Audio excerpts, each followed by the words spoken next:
নমস্কার বন্ধুরা, আজ আমি চলে এসেছি একদম সাদামাটা একটি রেসিপি নিয়ে।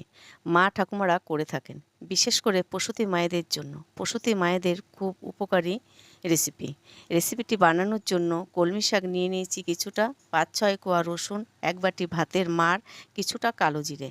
এবার শাকটা বেছে ধুয়ে কেটে নিয়েছি।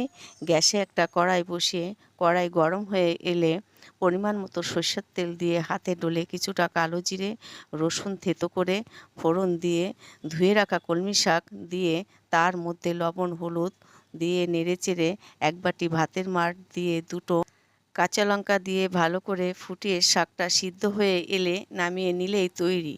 এবার গরম ভাতে পরিবেশন করুন প্রসূতি মায়েদের উপকারী রেসিপিটি। অনেক মায়েরা বলে বুকে দুধ হচ্ছে না, তাদের জন্য।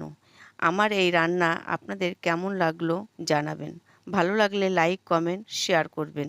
নতুন রান্না দেখতে আমার পেজটি ফলো করবেন।